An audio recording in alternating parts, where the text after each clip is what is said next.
Un tsunami o maremoto cobra cientos de miles de vidas cuando ocurre el terremoto más grande de la historia en el mar, arrastrándolo a dentro de las casas de miles de personas. Un hombre inocente es decapitado mientras el mundo entero, sin poder ayudarlo, presencia el horror de todo esto al ser transmitido por Internet.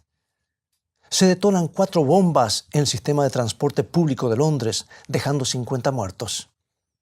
Y mientras todo esto sucede, nos hacemos una pregunta muy importante. ¿Dónde se encuentra Dios cuando el mal parece estar triunfando?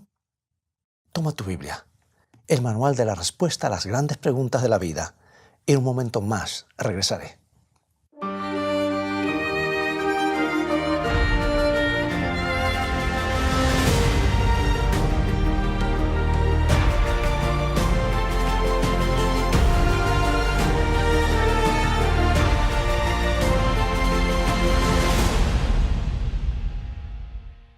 Permíteme presentarte una familia que tenía más que grandes problemas.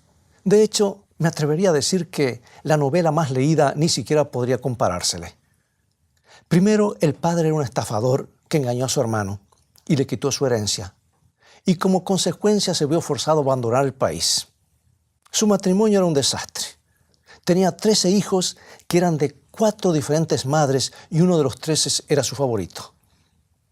Lo que pasaba era que José era más noble, más inteligente, incluso tenía mejor apariencia que el resto de sus hermanos. Y un día Jacob le dejó bien claro a su familia acerca de esto. La Biblia nos dice en Génesis capítulo 37, versículos 3 y 4. Y amaba Israel a José más que a todos sus hijos, porque lo había tenido en su vejez y le hizo una túnica de diversos colores. Y viendo a sus hermanos que su padre lo amaba más que a todos sus hermanos, le aborrecían y no podían hablarle pacíficamente. Bueno, quizás recuerdes la historia. La Biblia dice que Jacob, siendo anciano, le hizo una túnica de varios colores a José. Y esto es algo que nunca había hecho por los otros hijos. Pero este abrigo era más que una simple túnica. Era lo que hizo que sus hermanos no pudieran vivir con él. Ahora escucha esto. Existe un lugar arqueológico en Egipto llamado Beni Hasan. Y allí una de las tumbas tiene un dibujo que muestra un grupo de cautivos jebuseos y todos usan una clase de abrigo, pero solo una persona tiene un abrigo que es colorido y el dibujo lo identifica a él como el principal de todo ese grupo. Yo no sé en cuanto a ti, pero a mí no me hubiera caído nada bien esta clase de noticia.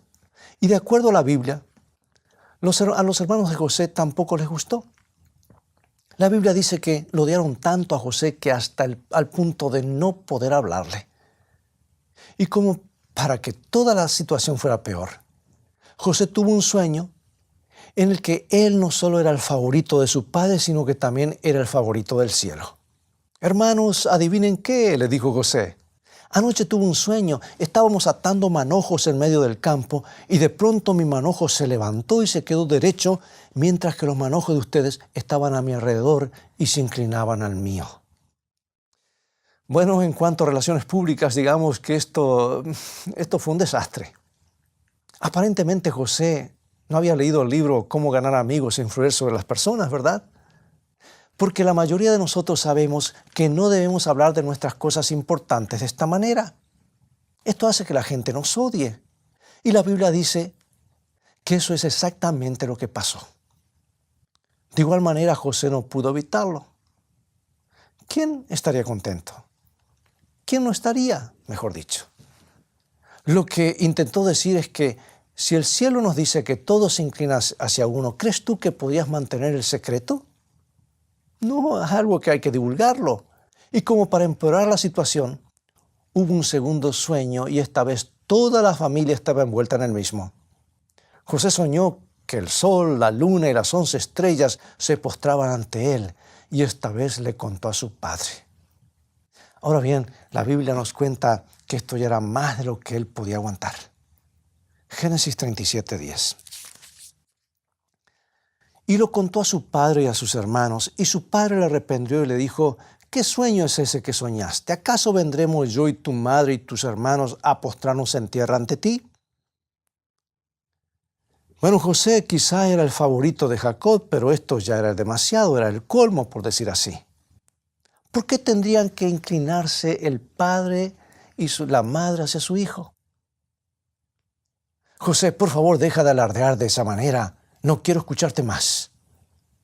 Pero la Biblia le agrega un detalle muy importante a todo esto.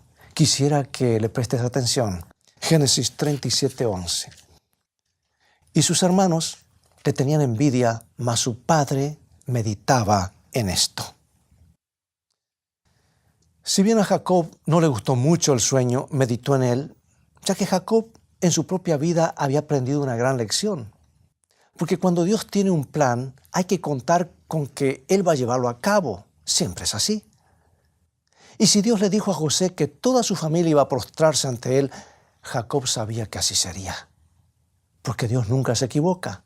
Ni siquiera cuando pareciera que lo que Dios promete no pueda llegar a ser posible. Y esa es la lección que debemos aprender nosotros también.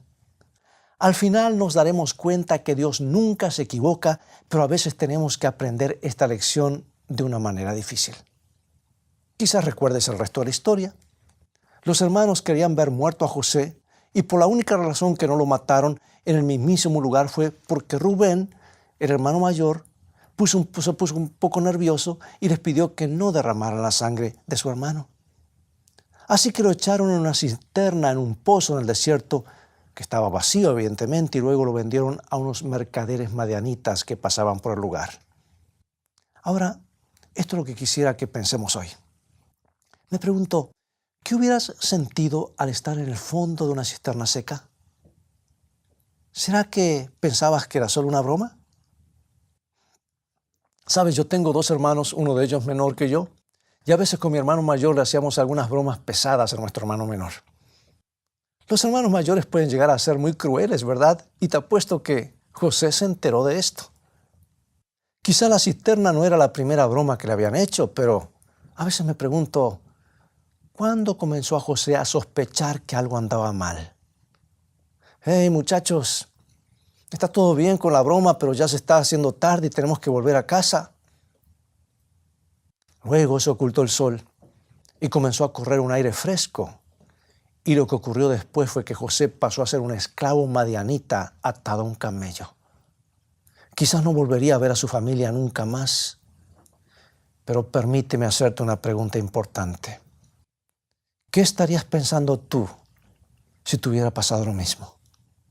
Te atan a un camello, te llevan por el desierto hasta quién sabe qué lugar para ser vendido después como esclavo. ¿Qué pensarías tú si Dios te hubiera dicho antes que tu destino va a ser un destino de grandezas? ¿Sentirías la tentación a dudar? Quizás las promesas de Dios no son tan buenas o quizás Él no haya visto lo que te pasaba a ti. ¿O es que simplemente no le importa? Si tú eres como la mayoría de las personas, entonces yo sé lo que estás pensando. Dios, pensé que lo tenías todo arreglado, tenías un plan. ¿Acaso no lo recuerdas?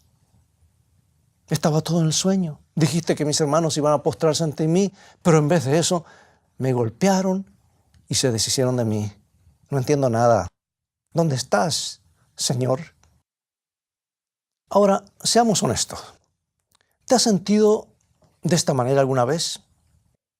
Las promesas de la Biblia parecen ser tan buenas y nos emocionamos con todas las posibilidades que Dios nos da, pero entonces algo pasa y toda la estantería se nos viene abajo. Pierdes tu trabajo, el techo de tu casa empieza a gotear, tu auto se rompe, el banco te niega el préstamo que tanto necesitabas y luego alguien empieza a correr un rumor sobre ti. Un loco entra en el salón de clases donde se encontraba tu hija y la asesina a sangre fría. Un tornado atraviesa los campos y se lleva las vidas de tu familia. Y no es difícil que tu mundo se haga pedazos. Todo puede ocurrir en solamente un segundo. Y para colmo tu salud comienza a flaquear. Y cuando llegan estos momentos, como a muchas personas les ha pasado, nos sentimos tentados a olvidar lo que Jacob sabía. Las promesas de Dios siempre son buenas. Aunque no entendamos cómo, Dios siempre hace lo que es mejor para nosotros, aunque no lo entendamos. Cuando a uno lo atan a la espalda de un camello o se encuentra en una inmunda prisión egipcia, es un tanto difícil creer que todos se postrarán ante uno. Y cuando se vive en el siglo XXI, aunque no haya más camellos o prisiones egipcias, siempre habrá otras cosas similares. Y a veces las circunstancias hacen tan difícil el poder creer que Dios está manteniendo su promesa. A veces las circunstancias nos hacen pensar si Dios todavía existe. La Biblia está llena de ejemplos de grandes personajes que comenzaron a dudar. Como ejemplo podemos mencionar a Job, un hombre que había perdido todo. Perdió su familia, su casa, su dinero y al final su salud. Y no tenía ningún sentido. Él había sido fiel a Dios y cuando había perdido todo vino a Dios con algunas preguntas. ¿Por qué, Dios? ¿Dónde estás cuando pasan todas estas cosas? Luego tenemos a Juan el Bautista, que el mismo Jesús lo llamó el profeta más grande que ha nacido sobre esta tierra. Había predicado acerca del reino de los cielos por años. Incluso había bautizado al Mesías y terminó en una cárcel, en la cárcel de Herodes. Ahora piensa solo un momento. Juan había vivido en lugares abiertos del desierto. Dormía debajo de las estrellas y ahora se encontraba en una pequeña celda en la que tendría que estar el resto de su vida. La Biblia nos cuenta que en ese momento él se sintió muy frustrado e incluso le envió una carta a Jesús y le preguntaba, ¿realmente eres el maestro o esperamos a otro? Ahora, si tú estuvieras en los zapatos de Juan, ¿acaso no te sentirías igual? Juan había predicado que el reino de Dios estaba cerca, pero ahora parecía que no era así. Y si hubiese estado cerca, entonces era difícil decirlo. Esto le pasa a todas las personas y supongo que a ti también te ha pasado. A veces todo se viene abajo y nos sentimos tentados a no creer en Dios y durante toda la confusión se hace difícil poder escuchar su voz. Y creo que hasta cierto punto le pasó lo mismo al profeta Ezequiel. Toda su vida había escuchado que los israelitas eran el pueblo de Dios. Esto es lo que los padres le enseñaron y lo que también le enseñaron en la escuela sabática y lo que cada israelita sabía. Pero si realmente era el pueblo de Dios, entonces, ¿por qué fueron esclavos a Babilonia por tanto tiempo? Luego Dios les habló de una manera inusual. Un día, dice la Biblia, Ezequiel estaba parado junto al río cuando vio algo extraño. Eran 4 criaturas y una misteriosa rueda en medio de la rueda.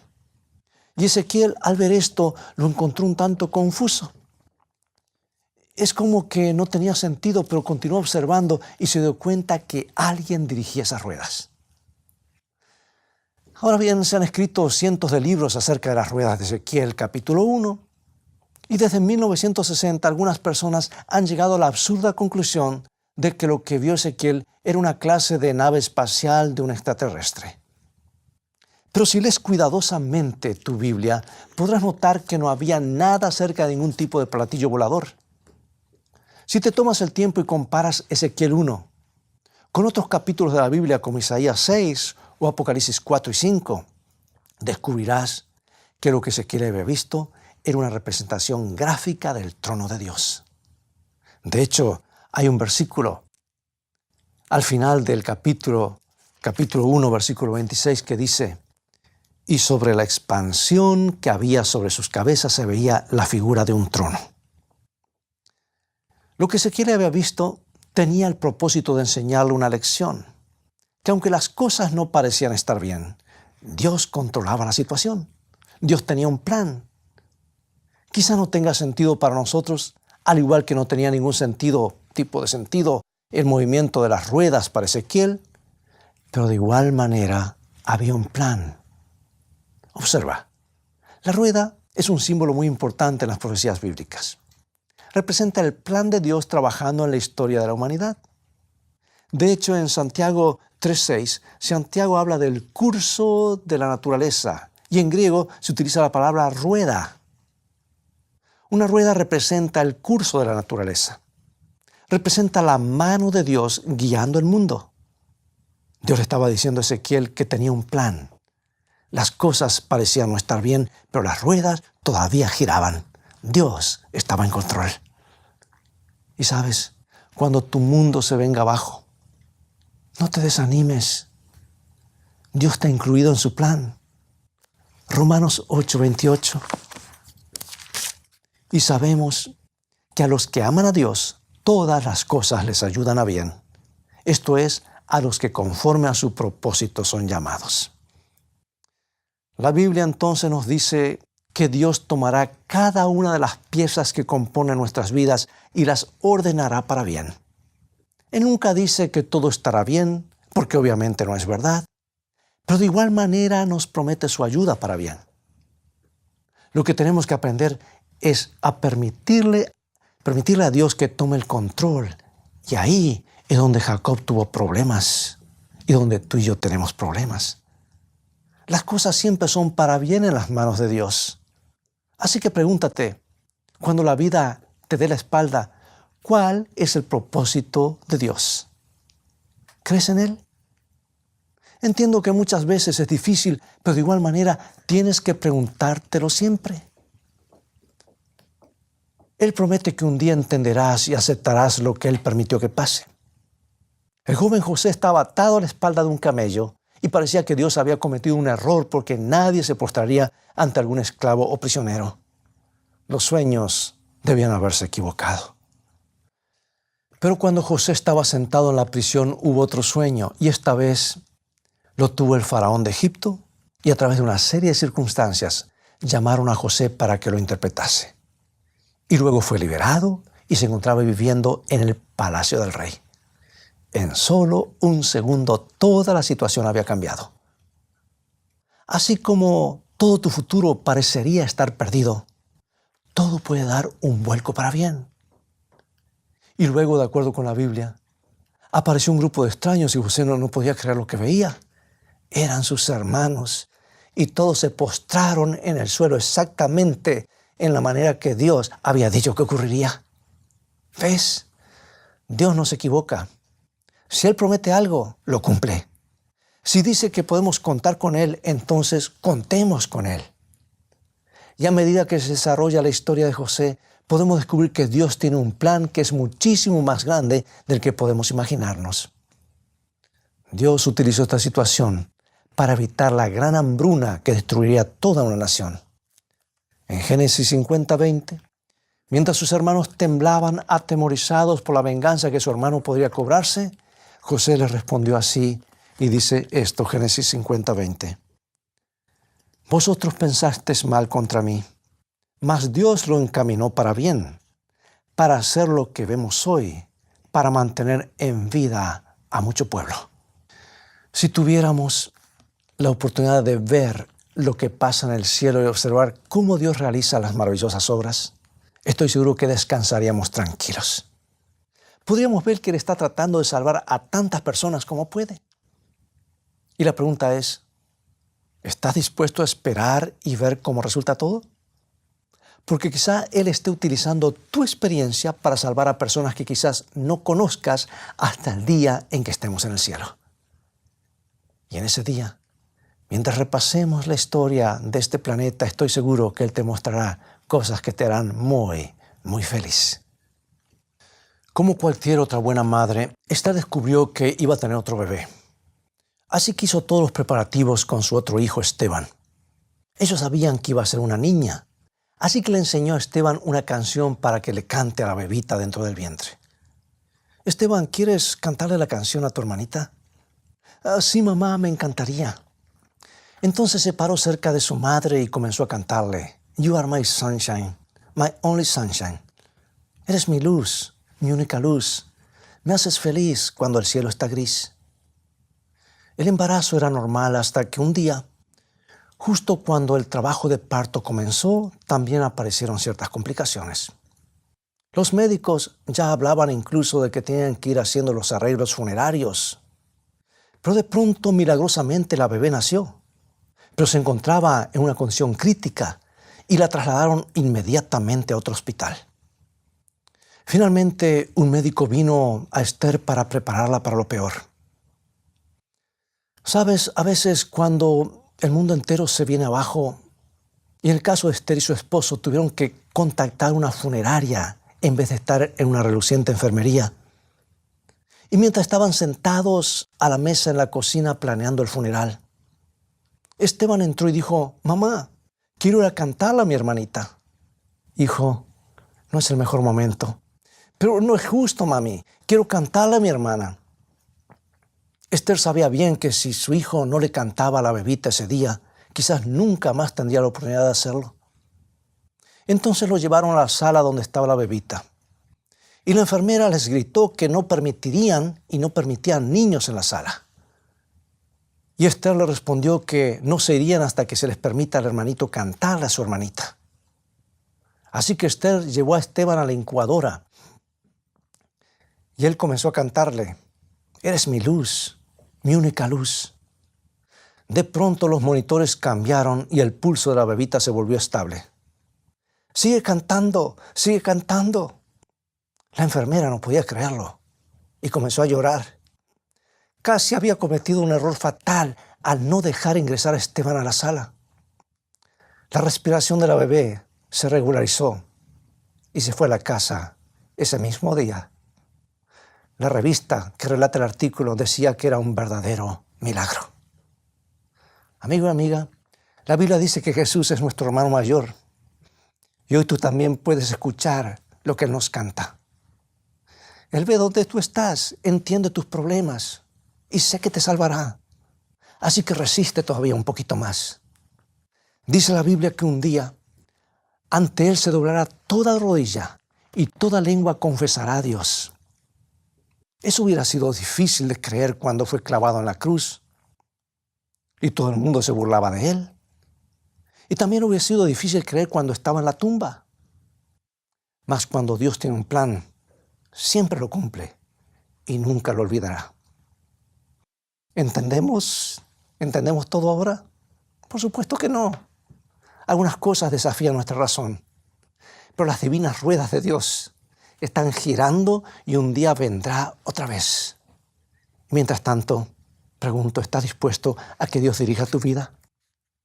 ¿Quieres poner tu mano en la mano de Dios? ¿Me acompañas en oración?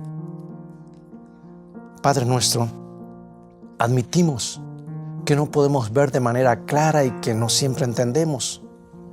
Mas cuando estamos al pie de la cruz y vemos lo que Jesús sufrió por nosotros, entonces creemos que tú manejas todo para bien. La sangre de Cristo es tu promesa para nosotros y queremos aceptarla y agradecerte por ella. Perdona nuestra incredulidad y enséñanos a creer porque te lo pedimos en el grandioso nombre de Jesús. Amén.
A ti te entrego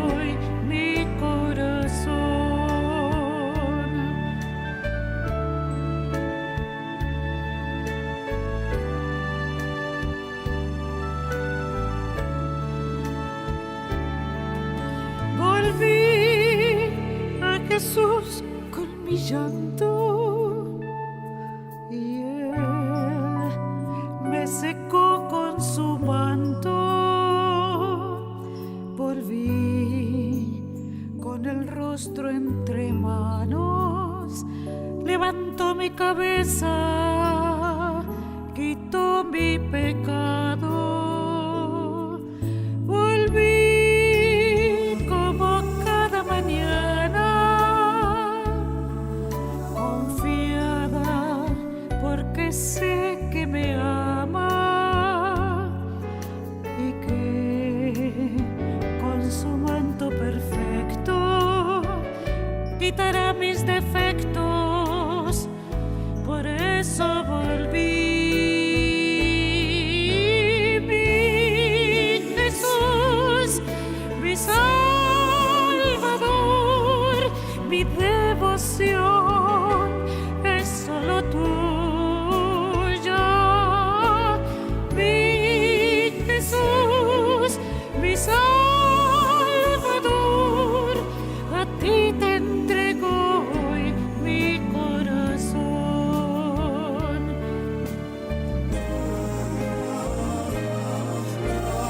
Mi Jesús, mi Salvador,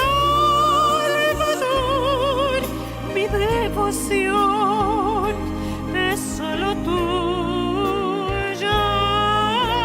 Mi Jesús, mi Salvador, a ti te entrego hoy mi corazón.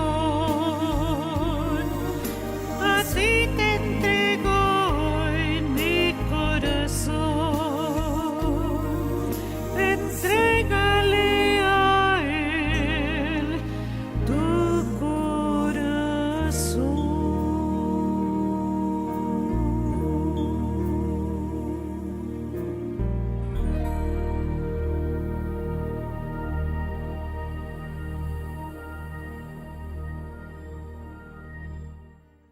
Amigos, es todo el tiempo que tenemos por hoy. Ha llegado el momento de despedirnos. Te invito a continuar estudiando los mensajes de esperanza de la palabra de Dios. Visítanos en nuestro sitio de internet, escritoestá.tv, donde podrás obtener una variedad de estudios bíblicos que te ayudarán en tu caminar diario con Dios. Y también aumentarán tu confianza en el Dios de lo imposible. Dios te bendiga y recuerda, escrito está, no solo de pan vivirá el hombre, sino de toda palabra que sale de la boca de Dios.